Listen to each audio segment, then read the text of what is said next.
नमस्कार, आदाब, सत श्री अकाल, गुड मॉर्निंग दोस्तों। जीएस वाले भैया आपका हार्दिक स्वागत है, अभिनंदन करते हैं।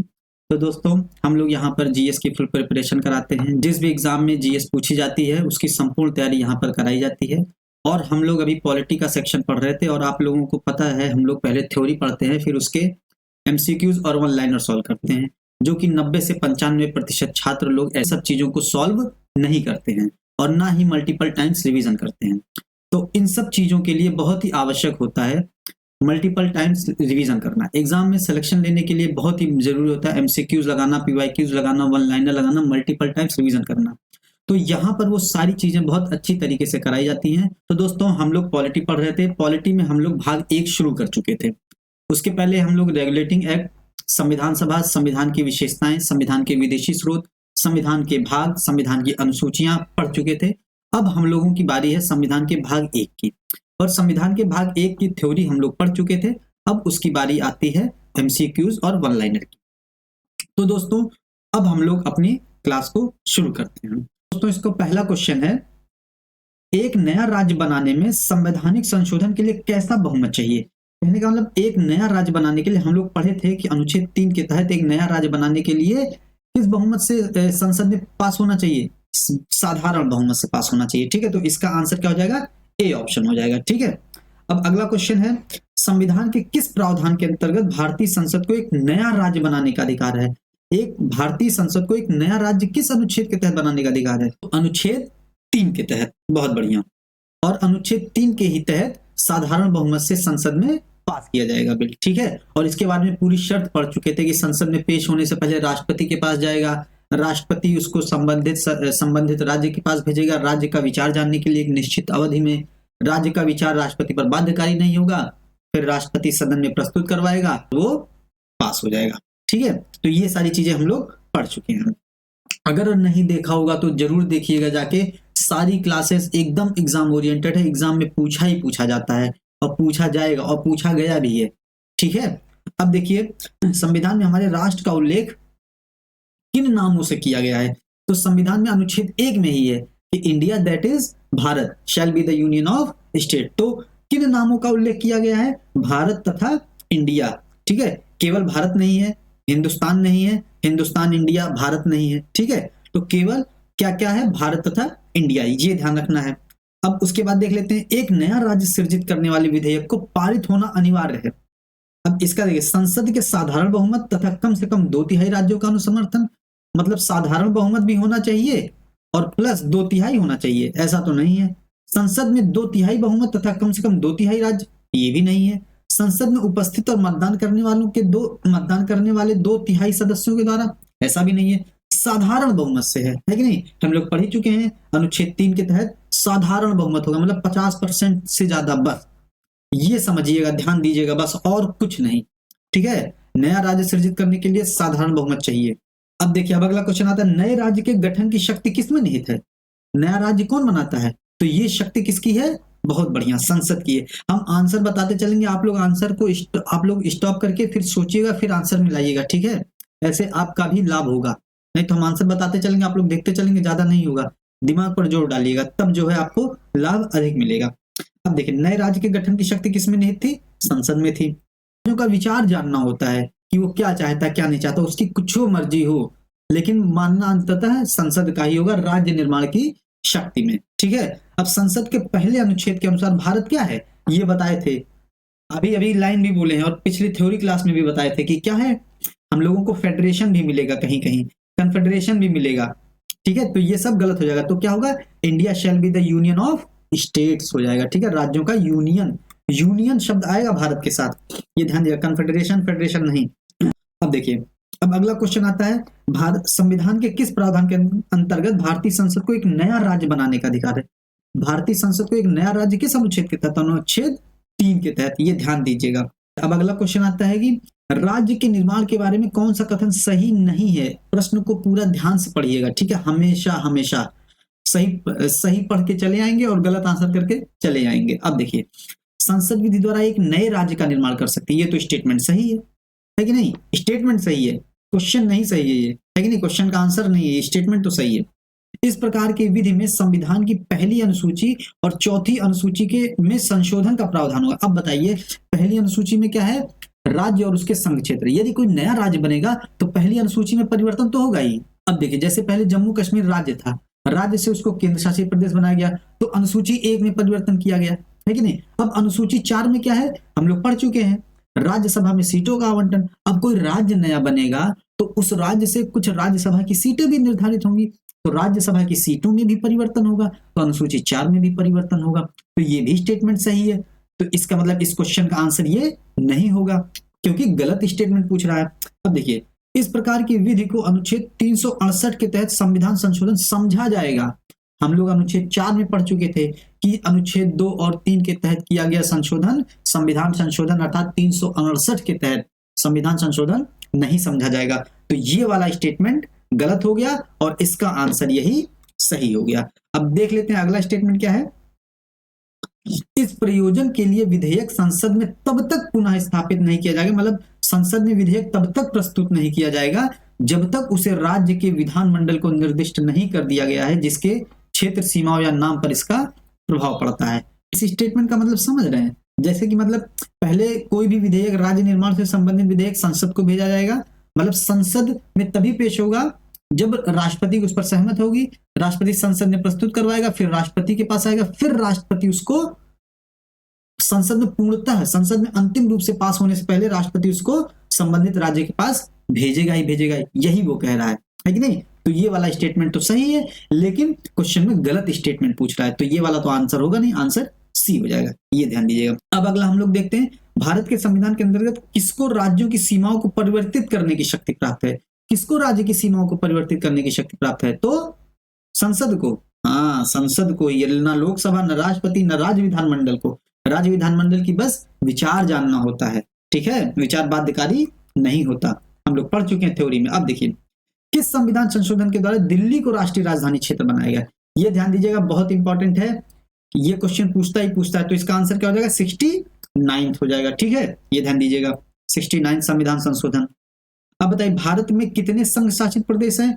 कितने संघ शासित प्रदेश हम लोग कल ही पढ़ लिए थे, 28 और 8, तो कितने हो जाएंगे? 8। 8 क्यों हो गए? पहले 9 थे, तो 8 क्यों हो गए? दादरा नगर हवेली और दमन दीव को मिलाकर 1 कर दिया गया, इसलिए 8 हो गए। और 9 किस लिए हो गए थे? क्योंकि जम्मू कश्मीर और लद्दाख को केंद्र शासित प्रदेश बना दिया गया था, है कि नहीं? इसलिए 9 हो गए थे। और फिर 8 इसलिए हो गए क्योंकि दादरा नगर हवेली और दमन दीव को मिलाकर 1 कर दिया गया, ठीक है। अब इसका अगला क्वेश्चन देखिए, 1956 के राज्य पुनर्गठन अधिनियम द्वारा कितने राज्य और संघ राज्य क्षेत्र की स्थापना की गई? तो कितने राज्य और कितने क्षेत्र की स्थापना की गई? हम लोग देखे थे कि राज्य पुनर्गठन आयोग 1953 में आया था, है कि नहीं? उसकी अनुशंसा पर 1956 में राज्य पुनर्गठन अधिनियम आया। फिर जो है उसने ABCD राज्यों को, ABCD के जो श्रेणी राज्य थे उनको समाप्त करने की घोषणा की। फिर उसके बाद जो है ABCD राज्यों के समाप्त करके वर्ग बनाए गए, एक राज्य और एक संघ शासित राज्य। तो राज्य कितने थे? 14, और संघ शासित राज्य कितने थे? 6। तो इस तरीके से पूरा रिवीजन किया करिए। एक क्वेश्चन है उसका पूरा 360 डिग्री घुमा दिया करिए। तो 14 राज्य और 6 संघ शासित प्रदेश हो गए। अब अगला देख लेते हैं क्वेश्चन, नए राज्यों के निर्माण के लिए संवैधानिक उपबंध निम्न में से कौन सा नहीं है? ध्यान दीजिएगा, कौन सा नहीं है, ठीक है। अब देखते हैं अगला, राज्यों के क्षेत्र को बढ़ाकर राज्यों के क्षेत्र को बढ़ाया जा सकता है, तो बढ़ाया जाएगा तो राज्यों के क्षेत्र को घटाकर, ये भी पूछा, ये भी सही स्टेटमेंट है। किसी का राज्य का नाम परिवर्तन कर, नाम भी परिवर्तन कर सकते हैं, ये भी स्टेटमेंट सही, लेकिन पूछा कौन सा? सही स्टेटमेंट नहीं पूछा, गलत स्टेटमेंट पूछा है। तो एक राज्य संघ राज्य क्षेत्र में शामिल कर सकेगा, मतलब कोई राज्य किसी केंद्र शासित प्रदेश को शामिल कर सकेगा, ये तो नहीं था उसमें, है कि नहीं? अनुच्छेद 3 में ये नहीं था। अनुच्छेद 3 में क्या था? इस राज्य की सीमाओं को परिवर्तित करना, उसके क्षेत्र को बढ़ाना, क्षेत्र को घटाना, नाम में परिवर्तित करना, तो ये सारी चीजें थी। लेकिन एक राज्य और एक राज्य को, एक राज्य संघ राज्य क्षेत्र को शामिल कर सकेगा, ऐसा प्रावधान नहीं था उसमें। तो ये वाला स्टेटमेंट सही हो जाएगा। तो कौन सा ऑप्शन सही हो जाएगा? इसका ऑप्शन डी सही हो जाएगा, ये ध्यान दीजिएगा आप लोग। अब अगला स्टेटमेंट आता है हम लोगों का, सत्य कथन चुनना है, ठीक है, ध्यान दीजिएगा। संविधान में यूनियन ऑफ स्टेट शब्द का प्रयुक्त हुआ है क्योंकि भारतीय राज्यों को अलग होने का अधिकार नहीं है। India shall be the union of states, Bharat राज्यों का एक संघ होगा, सही बात है, संविधान में प्रयुक्त हुआ है। है कि नहीं। देखिए अगला, देखिए एसके धर आयोग ने राज्यों के पुनर्गठन हेतु भाषा के आधार की अपेक्षा प्रशासनिक सुविधा को वरीयता दी थी। सही बात है कि नहीं, क्योंकि एसके धर आयोग आया था, उसने बताया था भाषा के आधार पर नहीं। एसके धर आयोग और जेबीपी समिति, जवाहरलाल नेहरू, बी माने सरदार वल्लभ भाई पटेल, पी माने पट्टाभी सितार मैया, ये आए थे, ये बताए थे भाषा के आधार पर राज्यों का गठन नहीं होना चाहिए। और एसके धर आयोग आया था कि प्रशासनिक सुविधा के आधार पर होना चाहिए इसकी जगह पर। ठीक है, अब देखिए पंडित नेहरू, सरदार पटेल, पट्टाभी सितार मैया की अध्यक्षता में कांग्रेस कमेटी राज्य के पुनर्गठन में भाषाई आधार के पक्ष में नहीं थी। ये भी सही बात है कि भाषाई आधार के पक्ष में नहीं थी, ये है कि नहीं। ये भी स्टेटमेंट सही है, ये भी स्टेटमेंट सही है, ये भी स्टेटमेंट सही है, तो सभी स्टेटमेंट सही हो जाएगा, है कि नहीं। इसका ऑप्शन डी हो जाएगा। अब हम लोग अगला देखते हैं। देखिए पूरी चीजें क्लियर हो रही हैं, है कि नहीं। आप खुद देख सकते हैं ये सारी चीजें, है कि नहीं। आप ही का लाभ हो रहा है इसमें। Question answer MCQ one liner solve करना बहुत जरूरी है, सिलेक्शन लेना है तो। भारतीय संघात्मक व्यवस्था के संदर्भ में कौन सा कथन सही है, पूरा क्वेश्चन पढ़ना है ढंग से। भारतीय संविधान के अंतर्गत राज्यों को संघ से अलग होने का अधिकार नहीं है। सही बात है, अभी ऊपर पढ़ लिए थे, हैं तो ये एक पूछ रहा है क्या, सही पूछ रहा है, तो ये सही है। भारतीय संविधान के अंतर्गत राज्यों को संघ से अलग होने का अधिकार नहीं है। ये नहीं कि कोई राज्य अपने आप विधेयक पारित कर दे कि हम अलग देश बनाएंगे और हम भारत से अलग हो जाएंगे, ऐसा नहीं है। अलग होने की मात्र वकालत करने पर अभिव्यक्ति की स्वतंत्रता की सुरक्षा मिलेगी। अगर आप अलग होना चाहते हैं या कोई राज्य भारत से अलग होना चाहता है तो क्या उसको अभिव्यक्ति की स्वतंत्रता मिलेगी। अनुच्छेद 19(1)(a) के तहत वाक्य में अभिव्यक्ति की स्वतंत्रता, ऐसा नहीं मिलेगा, है कि नहीं। तो ये प्रतिबंधित हो जाएगा। ऐसे देखिए खालिस्तान का मुद्दा आ रहा है, ये सब चीजें नहीं है, इसकी स्वतंत्रता नहीं है। तो इसका ऑप्शन केवल कौन सा हो जाएगा, केवल एक सही हो जाएगा। ठीक, ये ध्यान दीजिएगा। अब अगला क्वेश्चन देख लेते हैं, कौन सा कथन गलत है। क्वेश्चन हमेशा ढंग से पढ़िएगा। ठीक, गोवा को 1987 में पूर्ण राज्य का दर्जा दिया गया। सही बात है, 1987 में किसको किसको बनाया गया था, अरुणाचल प्रदेश, है कि नहीं। उसके बाद मिजोरम, उसके बाद गोवा। इसको हम एक तरीके से बताए थे, अरुणाचल प्रदेश पूर्वोत्तर में उस कोने, पूर्वोत्तर में फिर एकदम नीचे कोने मिजोरम हो गया, फिर एक इस कोने गोवा हो जाएगा, है कि नहीं। तो ये हो गया। तो गोवा 1987 में पूर्ण राज्य का दर्जा दिया गया था। और आपको ये भी बताए थे कि छत्तीसगढ़ 26वां राज्य था। छत्तीसगढ़ 26वां राज्य था, है कि नहीं। छत्तीसगढ़ 36वां नहीं था, छत्तीसगढ़ 26वां राज्य था और गोवा 25वां राज्य था। ये ध्यान दीजिएगा, है कि नहीं। गोवा छत्तीसगढ़ से पहले बना था, 26वें से पहले 25वां राज्य था, ये ध्यान दीजिएगा। दीव, तो पहला स्टेटमेंट सही हो जाएगा। दीव खंबात की खाड़ी में एक टापू है।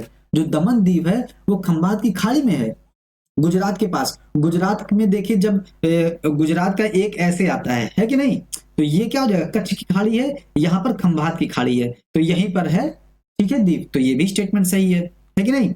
अब देखते हैं अगला, दमन और दीव को भारतीय संविधान के 56वें संशोधन द्वारा गोवा से अलग किया गया। ये ध्यान दीजिएगा, नया क्वेश्चन, नया स्टेटमेंट है, तुरंत नोट करिएगा। ये भी स्टेटमेंट सही है, ठीक है, ये भी स्टेटमेंट सही है। अब अगला देखिए, दादरा नगर हवेली को 1954 तक फ्रांसीसी औपनिवेशिक शासन के अंतर्गत था। ये नहीं थे। 1954 में कौन कौन थे, फ्रांस के पास थे पौंडीचेरी, ये तो पता ही हुआ, पौंडीचेरी, यनम, कराईकल, चंद्रनगर था। 1954 में ये किसके पास था, पुर्तगालियों के पास था। तो पुर्तगालियों के पास जब था ये, तो पुर्तगालियों से अंतरराष्ट्रीय न्यायालय के द्वारा हस्तक्षेप किया गया था, फिर भारत को मिला था, है कि नहीं। ये ध्यान दीजिएगा। उसके बाद तो इसका ऑप्शन डी हो जाएगा, तो क्योंकि ये स्टेटमेंट डी गलत है और गलत स्टेटमेंट ही पूछा है इसमें। तो अब अगला क्वेश्चन देखते हैं, बिहार को काटकर एक पृथक वनांचल राज्य बनाना कब संभव होगा। तो कब संभव होगा, जब राज्य विधानसभा कानून पारित कर दे। राज्य का कोई अधिकार ही नहीं है, राज्यपाल अध्यादेश ऐसा है ही नहीं, राजधानी को औपचारिकता को समाप्त करके, राजधानी का औपचारिकता को समाप्त करके ऐसा भी नहीं है। तो ये स्टेटमेंट इसमें से, इनमें से कोई नहीं हो जाएगा, ठीक है, डी ऑप्शन हो जाएगा। क्योंकि राज्य को बनाने का अधिकार किसका है, किसी राज्य को, संसद को है एकमात्र, ठीक है, ये ध्यान दीजिएगा। छत्तीसगढ़ राज्य का स्वरूप कब आया, छत्तीसगढ़ 26वां राज्य बना कब आया, हम बताए थे नवंबर महीना था 2000 का, 1, 9 और 15, चाहे 1915 मूवी आई थी, इसे याद कर लीजिए। 1 और नवंबर का महीना था, है कि नहीं, नवंबर दिसंबर, नवंबर का महीना था, यही वाला महीना था, है कि नहीं। तो 1 नवंबर, 9 नवंबर, 15 नवंबर, 1 नवंबर को छत्तीसगढ़, 9 नवंबर को उत्तराखंड, 15 नवंबर को झारखंड, ये ध्यान दीजिएगा। तो छत्तीसगढ़ कब बना, 1 नवंबर 2000 को बना, और 9 नवंबर को कौन बना, 15 नवंबर को कौन बना, बता ही चुके हैं। अब कौन सा कथन असत्य है, ठीक है, ये ध्यान से पढ़िए। गोवा को दमन और दीव से अलग किया गया, गोवा को दमन दीव से अलग कर दिया गया, सही बात है। मुंबई राज्य गुजरात और महाराष्ट्र में विभाजित किया गया, ये भी सही बात है 1960 में, ठीक। हिमाचल प्रदेश पहले संघ शासित प्रदेश की सूची में था, ये भी था, सही है। 1971 में इसको पूर्ण राज्य का दर्जा दिया गया। मैसूर राज्य का नया नाम तमिलनाडु रखा गया, ये गलत स्टेटमेंट है। मैसूर राज्य कहाँ है? तमिलनाडु चेन्नई था, मद्रास राज्य था। मैसूर कर्नाटक वाला राज्य था, ठीक नहीं? तो अगर यहाँ कर्नाटक होता तो सही हो जाता, या मैसूर की जगह मद्रास होता तो सही हो जाता। तो ये स्टेटमेंट गलत हो गया और गलत ही पूछा है, तो ऑप्शन नंबर डी सही हो जाएगा। तो यहाँ ध्यान दीजिएगा, ठीक। इसी तरीके से क्वेश्चन सॉल्व करते हैं। अब देखिए, राज्य पुनर्गठन आयोग की संस्तुति के आधार पर राज्यों का पुनर्गठन किस वर्ष हुआ? अब राज्य पुनर्गठन आयोग कब आया था? 1953 में, फजल अली आयोग, है कि नहीं? अब इसके आधार पर राज्यों का पुनर्गठन कब हुआ था? राज्यों का पुनर्गठन, जब राज्यों का पुनर्गठन अधिनियम 1956 आया और उसने अनुशंसा की थी कि ए बी सी डी श्रेणी के राज्यों को समाप्त कर दिया जाए और राज्य और संघ शासित प्रदेश नामक दो वर्ग का निर्माण किया जाए, है कि नहीं? तो यही 1956 आ गया, राज्यों का पुनर्गठन 1956 में हुआ, है कि नहीं? ये ध्यान दीजिएगा। आंध्र प्रदेश को भाषाई राज्य के रूप में कब गठित किया गया? जब 1953 में या 52 में पोट्टी श्री रामल्लू के द्वारा जो है अनशन किया जा रहा था, अनशन के बाद उनकी मृत्यु हो जाती है, फिर आंदोलन बहुत तीव्र हो जाता है, उसके बाद 1953 में जो है किया जाता है आंध्र प्रदेश राज्य का भाषाई आधार पर गठन, ये ध्यान दीजिएगा। अब देखिए, भाषा के आधार पर सर्वप्रथम किस राज्य का निर्माण हुआ? तो सर्वप्रथम भाषाई आधार पर किस राज्य का निर्माण हुआ? आंध्र प्रदेश का। और कौन सी भाषा? तेलुगु भाषा, है कि नहीं? ये सब ध्यान दीजिएगा। भारत में कुल कितने राज्य और संघ राज्य क्षेत्र हैं वर्तमान में? वर्तमान में 28 राज्य और 8 संघ शासित प्रदेश हैं, संघ राज्य क्षेत्र में, ठीक। ये ध्यान दीजिएगा। कौन सा कथन असत्य है? फिर देखिए, असत्य पूछा है, एकदम ध्यान से क्वेश्चन पढ़िए। 1960 में बंबई से अलग कर महाराष्ट्र और गुजरात बना, सही बात है। बंबई एक बड़ा प्रांत था अंग्रेजों के समय में, बंबई से मराठी के आधार पर महाराष्ट्र, गुजराती के आधार पर गुजरात नया प्रांत बना, ठीक। मेघालय, मणिपुर और त्रिपुरा 1975 में बने। 75 में तो केवल और केवल सिक्किम आया था, है कि नहीं? 75 में सिक्किम आया था, है कि नहीं? ये हो जाएगा। अच्छा, सिक्किम बताएं, आपको बहुत आसान है याद करना। सिक्किम 22वां राज्य बना था भारत का, है कि नहीं? अच्छा देखिए, 22, देखिए सिक्किम और 22, जब हम लोग रीजनिंग लगाते हैं तो उसमें कुछ ना कुछ ऐसा आता है कि एक स्टेटमेंट दिया होता है, एक शब्द, एक स्टेटमेंट कोई दिया होता है और नीचे अंक दिए होते हैं, तो कौन सा मैच कर रहा है दोनों में, ऐसा रीजनिंग का क्वेश्चन आता है ना। कौन कौन सा अल्फाबेट इसमें आया है बार बार, कौन कौन सा शब्द उस स्टेटमेंट में आया है बार बार, तो उसमें कौन सा मिलान करना। तो इसमें देखिए, इसमें का 2 बार आया है कि नहीं? का 2 बार आया है, और इसमें भी 22 2 बार आया है, तो यहां से हम देख लेंगे, ठीक है। तो सिक्किम याद करना कोई कठिन कार्य नहीं है, ठीक है। अब देखिए, तो ये वाला स्टेटमेंट गलत हो गया, है कि नहीं? 75 में बना ही नहीं था, पूर्व पूरा लय बताए थे, और नहीं पूर्व पूरा और लय, है कि नहीं? ये 72 में बने थे, और पूर्व पूरा लय ही यही वाला स्टेटमेंट है। कौन सा? पूर्व माने मणिपुर, पूरा माने त्रिपुरा, लय माने मेघालय, यही बताए थे, है कि नहीं? पूर्व पूरा लय 72 में बना था, और 1971 में हिमाचल प्रदेश बना था, है कि नहीं? अब देखिए, नागालैंड राज्य का गठन 1963 में किया गया था, सही बात है। मिजोरम, अरुणाचल प्रदेश 1987 में बने, तो ये भी स्टेटमेंट सही है, 87 में ही बने थे। एक अरुणाचल प्रदेश इस कोने, उसी के एकदम कोने जो है मिजोरम, और इस कोने गोवा, है कि नहीं? जितनी बार आए उतनी बार रिवीजन करिए, उतनी बार अपने पूरा दिमाग को घुमा दीजिए। तो इसमें कौन सा पूछा? असत्य स्टेटमेंट पूछा है, तो यही वाला स्टेटमेंट गलत हो जाएगा, ऑप्शन नंबर बी, ठीक। ऐसे पढ़िए, ऐसे क्वेश्चन सॉल्व करिए। देखिए, धर आयोग, एसके धर आयोग, ठीक है, 1948 के संबंध में क्या सही है, के संबंध में पूछ रहा है कि राज्यों के वर्गीकरण का अध्ययन करने के लिए आया था। राज्यों का वर्गीकरण का अध्ययन करने के लिए। केंद्र राज्य संबंध का अध्ययन करने के लिए आया था? नहीं। राज्यों के वर्गीकरण का अध्ययन करने के लिए आया था? नहीं। यह संस्तुति देना कि राज्यों का पुनर्गठन भाषा के आधार पर हो सकता है कि नहीं हो सकता है, इसीलिए तो एसके धर और जेबीपी समिति आई थी। तो ये वाला स्टेटमेंट सही हो जाएगा। तो क्या पूछा है? सही पूछा है। यह परीक्षण करना कि क्या मद्रास नगर को आंध्र में अंतरित कर दिया जाए, ये तो था ही नहीं, तो इसका स्टेटमेंट सी सही हो जाएगा। अब अगला देखते हैं, पूछ रहा है कि कथनों पर विचार करें, कौन सा कथन सत्य है, इंपॉर्टेंट है, ध्यान दीजिएगा। नागालैंड को 1963 में राज्य बनाया गया, सही बात। लेकिन इतनी बार आपका एमसीक्यूज और वन लाइनर में रिवीजन होगा तो आपको याद हो ही जाएगा। और हम पढ़ाते ही ऐसा है, चाहे थ्योरी हो, चाहे एमसीक्यू, चाहे वन लाइनर हो, इसी तरीके से पढ़ाते हैं ताकि आपके दिमाग में बार बार चीजें घुसे। तभी तो हमारी मेमोरी बूस्टअप होगी, तभी तो चीजें, जब किसी चीज को हम बार बार देखते हैं, बार बार सुनते हैं, तभी तो उसका चेहरा याद आता है, तभी तो चीजें याद रहती हैं।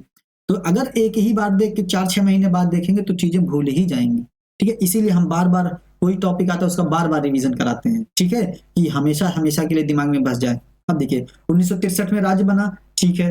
मणिपुर, त्रिपुरा, मेघालय, पूर्वपुरालय मेघालय 72 में बना, सही बात है। 71 में हिमाचल बना था। मिजोरम और अरुणाचल प्रदेश 1986 में बना, 1986 नहीं, बहुत इंपॉर्टेंट है, 1987 में बना, ध्यान दीजिएगा, ठीक है। तो तीसरा स्टेटमेंट हो जाएगा गलत, तो 3 गलत हो जाएगा, तो 1 और 2 सही हो जाएगा। तो ऑप्शन नंबर सी इसका सही हो जाएगा। अब अगला देखते हैं, निम्नलिखित राज्यों को उनके गठन के वर्ष के आधार पर आरोही क्रम में सजाना है। अब बढ़ते क्रम में सजाना है, तो सबसे पहले नागालैंड कब आया? 1963 में आया, ठीक। अब मिजोरम कब आया? अरुणाचल प्रदेश, मिजोरम, गोवा 1987 में आया था, है कि नहीं। हिमाचल कब आया? 71 में आया। उत्तराखंड कब आया? उत्तराखंड और झारखंड कब आया? उत्तराखंड पहले आया था, 9 नवंबर को आया, और झारखंड कब आया? 15 नवंबर को 2000 में आया। तो सबसे बाद तो यही दोनों होंगे, उत्तराखंड और झारखंड। तो 4 और 5 सबसे बाद में होगा, है कि नहीं। 4-5 सबसे बाद में है, 2 स्टेटमेंट में है, तो ये दोनों स्टेटमेंट बाहर हो गया।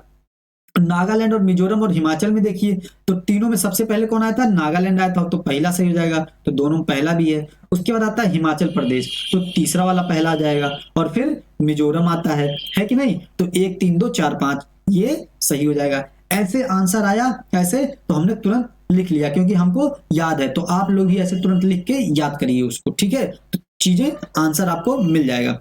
अब अगला देखिए, देशी रियासतों के एकीकरण में सरदार पटेल के अलावा कौन से 2 व्यक्तियों ने प्रमुख भूमिका निभाई थी? जब हम लोग रियासती विभाग पढ़ रहे थे, या जब हम सरदार पटेल वाला जो है क्लास लिए थे, उसमें बताए थे कि एक सरदार पटेल अध्यक्ष के रूप में थे और सचिव के रूप में कौन थे? बहुत बढ़िया, वीपी मेनन थे। तो इसमें देखते हैं, लॉर्ड माउंटबेटन कृष्णाचारी नहीं होंगे, वीपी मेनन और लॉर्ड माउंटबेटन हो सकते हैं, वीपी मेनन और अंबेडकर, वीपी मेनन इसमें भी है तो हो सकते हैं, अंबेडकर और कृष्णाचारी तो नहीं होंगे। तो वीपी मेनन और उस समय वायसराय माउंटबेटन थे, तो ठीक है, ये हो जाएगा ऑप्शन। वीपी मेनन रियासती विभाग के सचिव थे, और जो है सरदार पटेल उसके अध्यक्ष थे, ये ध्यान दीजिएगा, ठीक है। अब उसके बाद अगला क्वेश्चन आ जाता है, अन्य रियासतों के भारत में विलय होने के बाद किन 3 रियासतों ने भारत में शामिल होने में विलंब किया था? ये भी बहुत अच्छी तरीके से पते हैं। सबसे ऊपर देखिए, कौन कौन सी 3 रियासतें थी? जूनागढ़, हैदराबाद और जम्मू कश्मीर, डी। अच्छा, इन तीनों का क्रम भी पूछ सकता है। तो सबसे पहले कौन आया? जम्मू कश्मीर, 26 अक्टूबर 1946 में आया, 47 में आया, है कि नहीं। उसके बाद कौन आया? उसके बाद जूनागढ़, जूनागढ़ आया फरवरी 1948 में आया, है कि नहीं। फिर आया कौन? हैदराबाद, अभी सितंबर महीने में हैदराबाद चर्चा में था। फिर सितंबर में आया कौन? 1948 में कौन आया? हैदराबाद आया। इसी तरीके से रिवीजन होता है, ठीक है। अब देखिए, हमने पहले बार में रिवीजन किया था जम्मू कश्मीर, जूनागढ़, हैदराबाद, और दूसरी बार में हमने डेट भी याद कर लिए, है कि नहीं। अब देखिए, अब अगला क्वेश्चन आ जाता है कि किस संविधान संशोधन के द्वारा भारत संघ में सिक्किम को शामिल किया गया था? तो हमने पढ़ा था 35वां और 36वां संविधान संशोधन। 35वें के द्वारा इसको जो है सह राज्य का दर्जा दिया गया, और 36वें संविधान संशोधन के द्वारा इसको पूर्ण राज्य का दर्जा दिया गया। तो इसका आंसर क्या हो जाएगा? 36वां संविधान संशोधन, ठीक। अब अगला देख लेते हैं। फिर देखिए, आरोही क्रम में मिलाना कितनी बार रिवीजन हो जाएगा, आपको बोरियत लगेगी, लेकिन जो है बहुत हेल्पफुल है आपके लिए।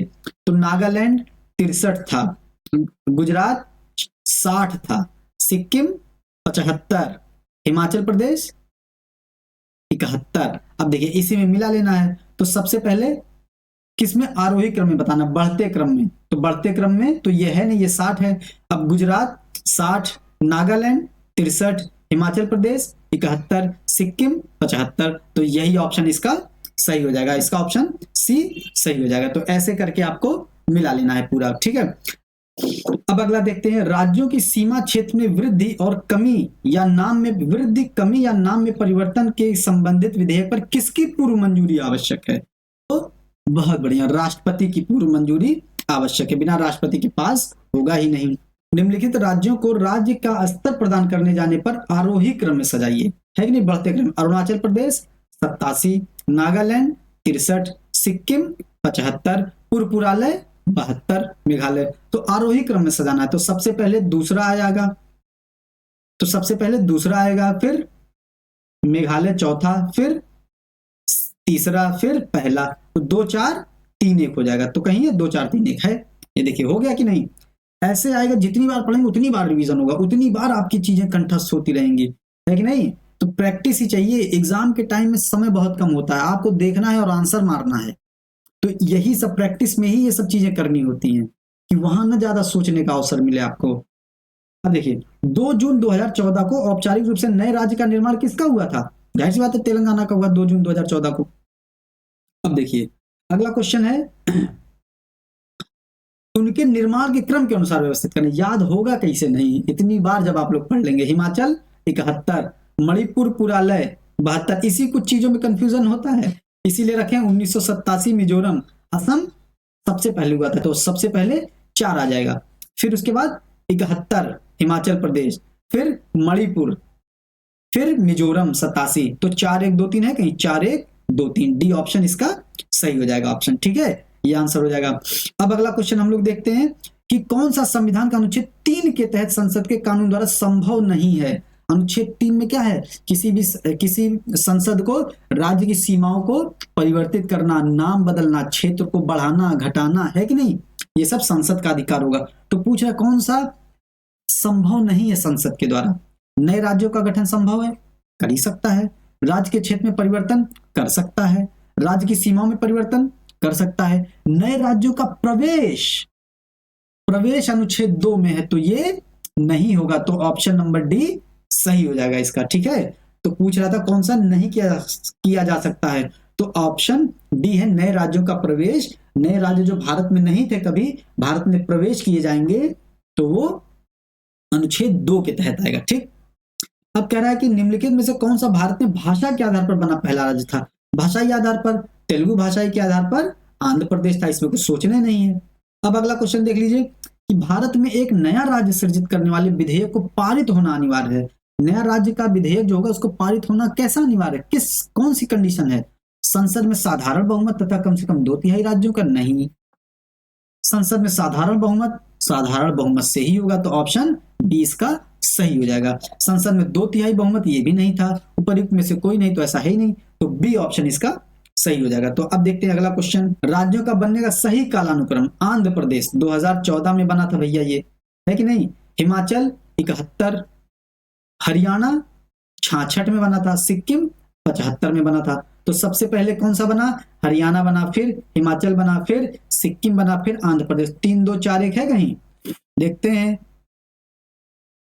तो देखिए इसमें ऑप्शन में गड़बड़ी हो गई है, 3 2 4 1 है ही नहीं कहीं, है कि नहीं। 1 3 2 4 है, 1 3 2 4 तो हो ही नहीं सकता है, ठीक है। तो 3 2 4 1 है, इसको हम लोग कर सकते हैं सही। 3 2 4 1 इसको कर सकते हैं चौथा। तो इसका ऑप्शन कौन सा हो जाएगा? सी ऑप्शन हो जाए, इसका ऑप्शन डी वाला हो जाएगा, मान लेते हैं। इसका ऑप्शन ही गड़बड़ है, लेकिन क्रम इसका यही होगा, ये देख लीजिएगा।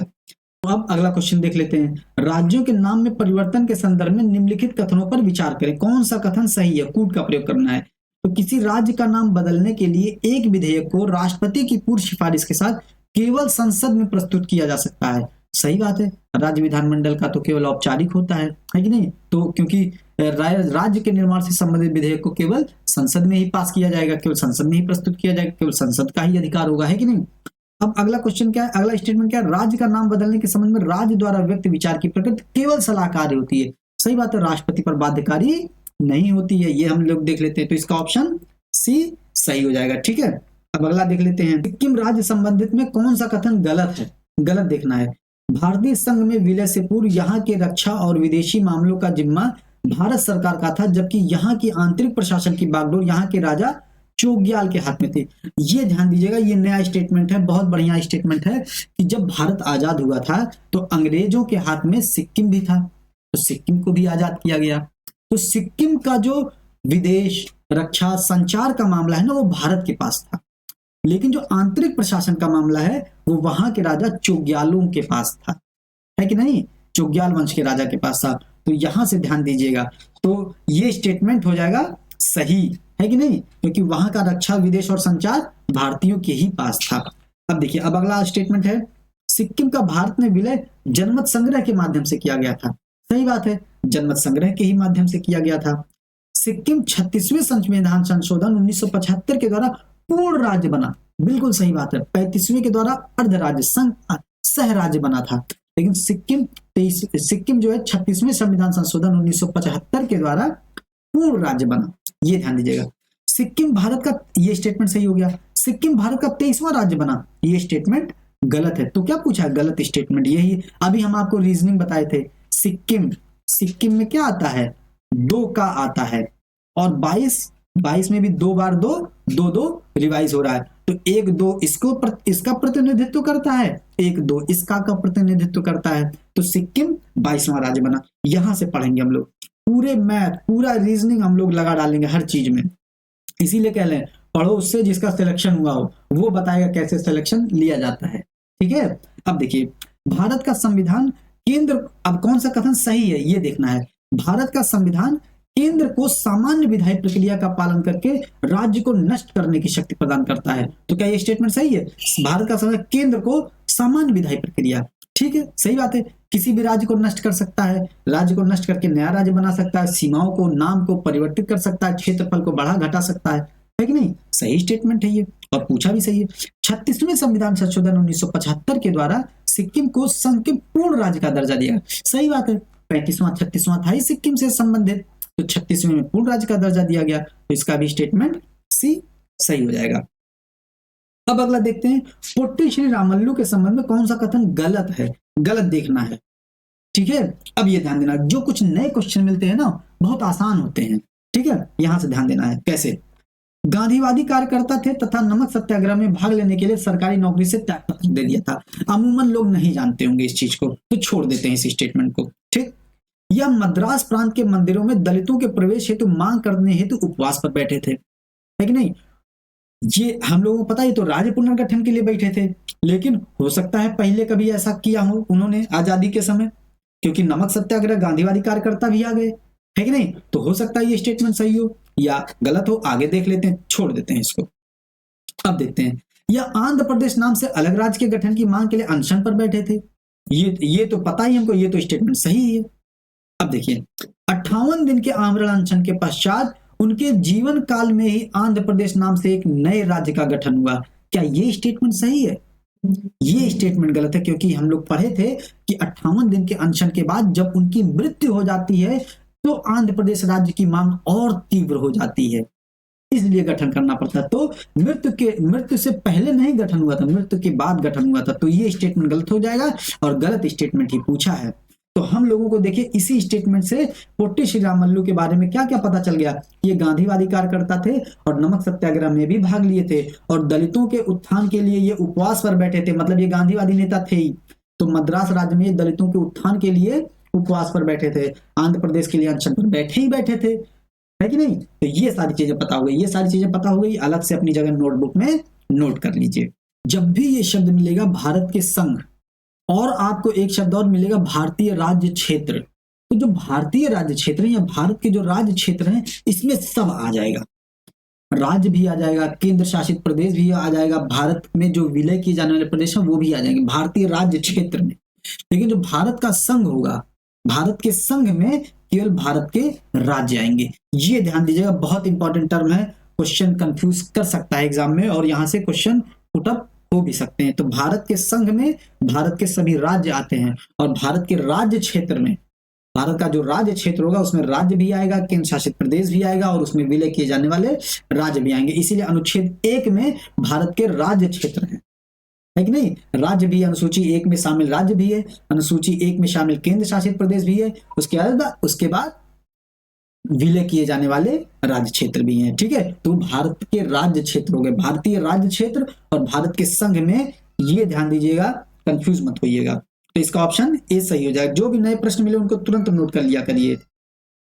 अब अगला क्वेश्चन आ जाता है हम लोगों का, अनुच्छेद 3 के अंतर्गत राज्य की सीमाओं या नाम आदि प्रतिकर संबंध में कौन सा कथन असत्य है, गलत बताना है। ठीक, संबंधित विधेयक संसद में तभी पेश किया जा सकता है जब राष्ट्रपति सिफारिश करे। बिल्कुल सही बात है ये। और गलत कथन पूछा तो जो गलत होगा वो बताएंगे, लेकिन ये स्टेटमेंट तो सही है कि बिना राष्ट्रपति की अनुमति के संसद में विधेयक पेश होगा ही नहीं। विधेयक द्वारा विधेयक यहाँ पर विधायक नहीं, विधेयक द्वारा यदि किसी राज्य के क्षेत्र नाम या सीमा में परिवर्तन होने वाला है तो राष्ट्रपति को वह विधेयक उस राज्य के विधानमंडल को विचार हेतु भेजना होगा। ये भी सही बात है कि नहीं? राष्ट्रपति उसको संबंधित राज्य को एक निश्चित अवधि के लिए विचार के लिए प्रस्तुत करवाएगा। अब अगला क्वेश्चन देखिए, यदि राज्य का विधानमंडल निर्धारित समय सीमा के भीतर अपने विचारों या राय के साथ विधेयक वापस नहीं भेजता तो राष्ट्रपति विधेयक को संसद में प्रस्तुत कर सकता है। यह भी स्टेटमेंट सही है, क्योंकि राज्य का विचार राज्य दे या ना दे या क्या विचार देता है, क्या सलाह देता है, ना तो राष्ट्रपति पर बाध्यकारी है और ना ही राष्ट्रपति उसके लिए कुछ उत्तरदायी है। अब अगला स्टेटमेंट आ जाता है, राज्य के विधानमंडल का विचार राष्ट्रपति पर बाध्यकारी है। बाध्यकारी तो नहीं है, तो पूछ रहा है कौन सा कथन असत्य है, तो यही वाला कथन असत्य है। तो ऑप्शन नंबर डी सही हो जाएगा कि जैसे भारतीय संविधान के अनुच्छेद 3 के अनुसार संसद विधि द्वारा क्या नहीं कर सकती है। ठीक है, संसद विधि द्वारा क्या नहीं कर सकती है? संसद की राज्य की सीमाओं को परिवर्तन कर सकती है, कर सकती है। क्या नहीं कर सकती है? तो गलत स्टेटमेंट बताना है। किसी भी राज्य का क्षेत्रफल बढ़ा सकती है, बढ़ा सकती है। किसी भी राज्य का नाम परिवर्तित कर सकती है, कर सकती है। किसी भी राज्य के अंतर्गत स्वास्थ्य परिषद की स्थापना कर सकते हैं, ये तो नहीं है, क्योंकि अनुच्छेद 3 के अनुसार पूछा है, तो यही वाला स्टेटमेंट सही हो जाएगा। अब अगला देखते हैं, कौन सा कथन गलत है, गलत बताना है। केंद्र सरकार ने 1953 में राज्य पुनर्गठन आयोग बनाया। 1953 में सही है। राज्य पुनर्गठन आयोग 1953 की रिपोर्ट के आधार पर 1956 में राज्य पुनर्गठन अधिनियम पारित किया गया। ये भी स्टेटमेंट सही है, तभी तो ABCD के वर्गों को समाप्त कर दिया गया था। राज्य पुनर्गठन अधिनियम 1953 ने अपनी रिपोर्ट 1955 में यह स्वीकार किया कि राज्य की सीमाओं का निर्धारण वहां बोले जाने वाली भाषा के आधार पर होना चाहिए। यह भी स्टेटमेंट सही है, क्योंकि सीमाओं का निर्धारण आप भाषा के आधार पर कर सकते हैं, लेकिन किसी राज्य को पूर्णतया भाषा के आधार पर एक भाषा एक राज्य के सिद्धांत को इन्होंने नकार दिया था, है कि नहीं? लेकिन भाषा के आधार पर सीमाओं के निर्धारण की बात की थी, तो यह भी स्टेटमेंट सही हो जाएगा। संविधान राज्यों को अपनी विधानसभा में एक प्रस्ताव पारित करके अपना नाम बदलने का अधिकार देती है। अपने विधानसभा को यह अधिकार ही नहीं है कि नहीं? नाम में परिवर्तन, क्षेत्रफल में परिवर्तन, सीमा में परिवर्तन, घटाना बढ़ाना, ये सब अधिकार किसका है? संसद का है। तो ये स्टेटमेंट हो जाएगा गलत और ये क्वेश्चन हो जाएगा, ये स्टेटमेंट हो जाएगा और क्वेश्चन के अनुसार सही। अब देखिए, अब अगला क्वेश्चन है, राज्य का नाम बदलने के लिए संवैधानिक प्रावधान के संबंध में कौन सा कथन सत्य है? इस तरह का कोई भी विधेयक राष्ट्रपति की सिफारिश पर केवल संसद में प्रस्तुत किया जा सकता है। सही बात है। इस संबंध में संबंधित राज्य की सहमति अनिवार्य है। राज्य जो कहेगा वो अनिवार्य है? नहीं, सहमति अनिवार्य नहीं है। कानून के अनुच्छेद 368 के तहत संविधान संशोधन विधेयक माना जाएगा और पहली और चौथी अनुसूची में संशोधन करता है। अनुच्छेद 368 के तहत संविधान संशोधन नहीं माना जाएगा, तो ये स्टेटमेंट गलत हो जाएगा। लेकिन इसका दूसरा वाला हिस्सा सही है, पहली और चौथी अनुसूची में परिवर्तन होगा, लेकिन पहला हिस्सा इसका गलत है, तो ये भी स्टेटमेंट हो जाएगा गलत। अब अगला देखिए, अनुच्छेद 4 के अनुसार अनुच्छेद 2 और 3 संविधान के अनुच्छेद 368 के संविधान संशोधन माने जाएंगे, नहीं माने जाएंगे, तो ये भी स्टेटमेंट गलत हो जाएगा। तो कौन सा सही हो जाएगा? ए वाला स्टेटमेंट। ठीक, ये देखिए, अब अगला देख लेते हैं क्वेश्चन हम लोग। भारत के राज्य क्षेत्र, अब देखिए, भारत के संघ अलग था, भारत के संघ में केवल राज्य आएगा। अब यहां पर आ गया भारत के राज्य क्षेत्र के संबंध में कौन सा कथन सही है? इसमें राज्यों के भूभाग समाहित हैं, सही बात है। प्रथम अनुसूची में सम्मिलित संघ राज्य क्षेत्र शामिल हैं, सही बात है। अर्जित भूभाग भी शामिल है, ये भी सही बात है। तो इसका ऑप्शन क्या हो जाएगा? डी। 1 2 3, भारत के संघ अलग है, भारत के राज्य क्षेत्र अलग है, ये ध्यान दीजिएगा। अब अगला क्वेश्चन आ जाता है, राज्य पुनर्गठन आयोग 1953 के अध्यक्ष कौन थे? तो फजल अली अध्यक्ष थे, KM पड़िक्कर और हृदय नाथ कुजरू इसके सदस्य थे। तो दोस्तों, इसी के साथ हम लोग जो है अपने 50 MCQ सॉल्व कर लिए हैं। अब हम लोगों की बारी रहेगी वन लाइनर सॉल्व करने की। तो वन लाइनर हम लोग अगले क्लास में सॉल्व करेंगे। आप लोग इस MCQ बहुत अच्छी तरीके से लगाइएगा, जो भी नए पॉइंट मिले उसको अपने नोटबुक में जरूर नोट करिएगा, तभी आपका रिवीजन अच्छे से होगा, तभी आप अपने आप को अपडेट कर पाएंगे एग्जाम के अनुसार। तो दोस्तों, रिवीजन बहुत जरूरी है, MCQ सॉल्व बहुत जरूरी है, वन लाइनर बहुत जरूरी है। इन सब चीजों को सॉल्व करिएगा। अगले सेशन में वन लाइनर के साथ मिलते हैं। तब जय हिंद, जय भारत।